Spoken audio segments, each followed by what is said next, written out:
scattered. It's the magic of being me, I guess.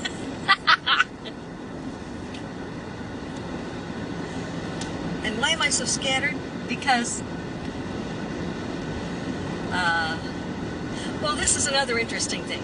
Someone on the Ark actually asked, why do people make videos about their health problems? It's a good question. I totally understand. And it's probably because people vlog about their life, what's going on, etc.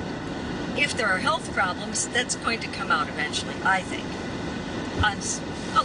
With a lot of people. Some people never talk about their health, don't want to deal with it. That's fine too. But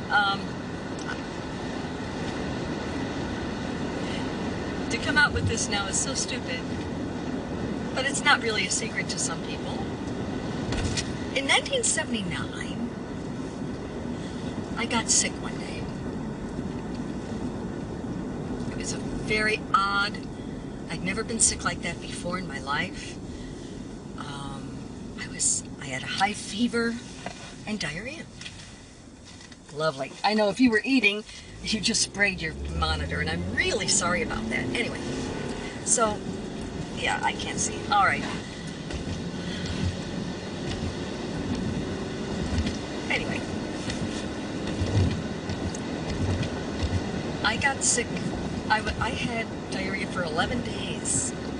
I was out of work for 5 days with that fever, and I couldn't leave the house.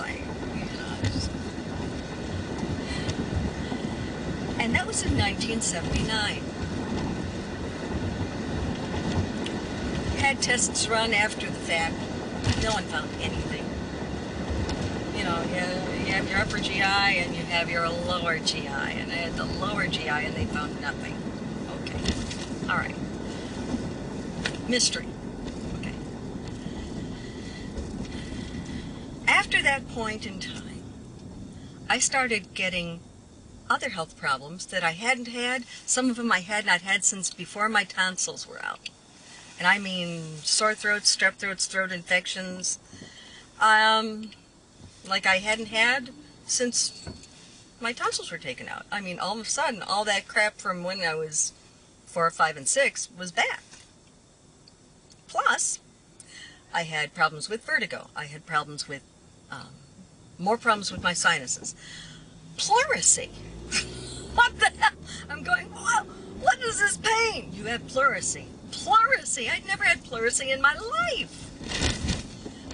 Ear infections. When I was a kid, I didn't have ear infections like a lot of kids do. I had throat infections, but not ear infections. I was getting ear infections.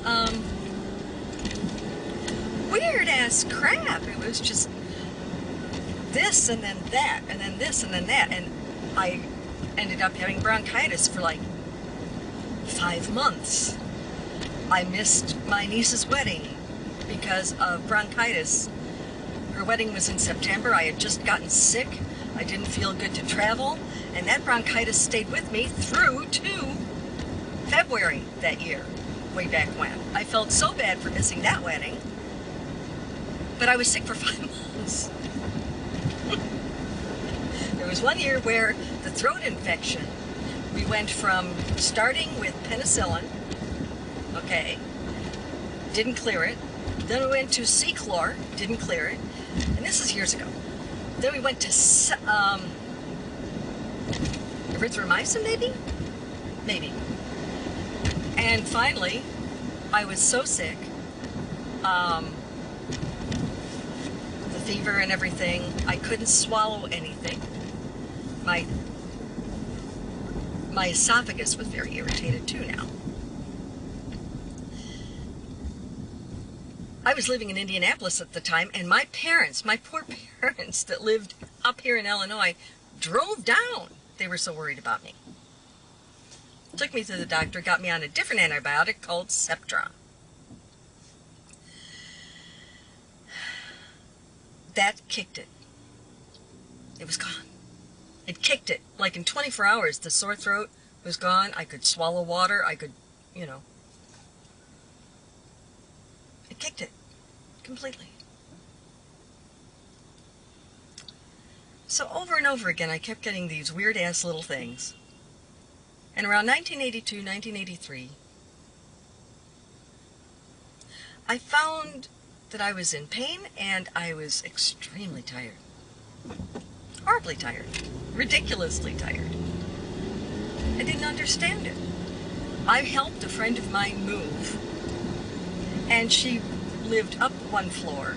So we were moving her stuff from, well, let's see, we were moving her stuff down some stairs and then in the truck and then over and then up a flight.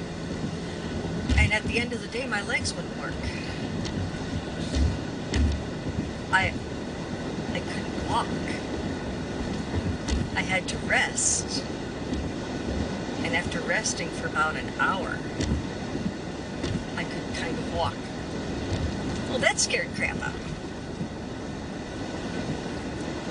me. And my doctor at the time, you know, didn't know what was going on. I didn't know what was going on. I read this article, and I saw myself in the article, and it scared crap out of me. I was spending a lot of time scared. And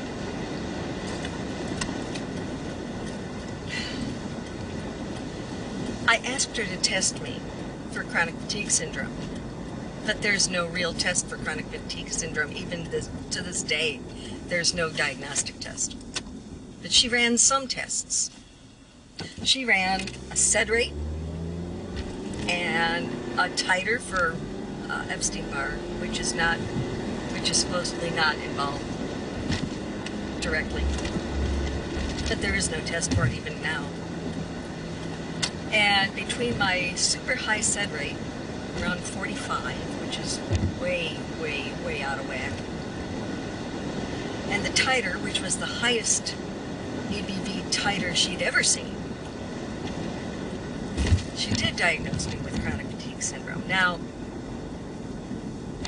nowadays that wouldn't hold water.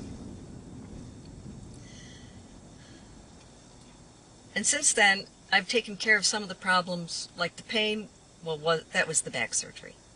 I actually had a mechanical problem that didn't show up at first, but eventually it did, and now it's fixed. The sinus stuff, I had finally had my allergies managed properly and was diagnosed with asthma, which was a big deal because I was 40 years untreated for my asthma. So some problems have abated because some of them were concomitant with the other stuff. I don't get throat infections anymore because the allergies are being treated correctly. But the fatigue, it never left me. The allergist said, once we treat your allergies, you'll have a lot more energy. No, I don't. And then I thought once I had the back surgery and was not in so much pain every day, I'd have more energy.